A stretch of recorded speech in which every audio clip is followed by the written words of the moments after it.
সম্মানিত দর্শকবৃন্দ, এখন আপনাদের সামনে যে বিষয় নিয়ে আলোচনা করব তা হচ্ছে, আপনারা অনেকেই কমেন্টে বলেছেন যে ভাই, আমার ধানের শীষের আগা সাদা হয়ে যাচ্ছে, এটা করণীয় কি? এটা কি কোনো রোগের লক্ষণ নাকি কোনো পোকার আক্রমণ? আপনারা অনেকেই জানতে চেয়েছেন এবং এর প্রতিকার সম্পর্কে জানতে চেয়েছেন। তো এই সম্পর্কে আজকে বিস্তারিত আলোচনা করব।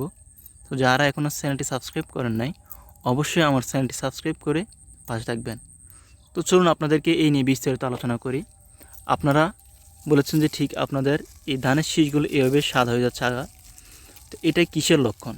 এটা আসলে কোনো রোগের লক্ষণ নয়, কোনো পোকার আক্রমণ নয়। আপনাদের মন ঘাবড়ানোর কিছু নেই। এটি হলে যদি এভাবে ধানের শীষ আগা সাদা হয়ে যায়, আপনারা মন ঘাবড়াবেন না। এটি কোনো রোগ নয় বা এটি কোনো পোকার আক্রমণ নয়। তো এটি কিসের আক্রমণ বা এটি কিসের লক্ষণ?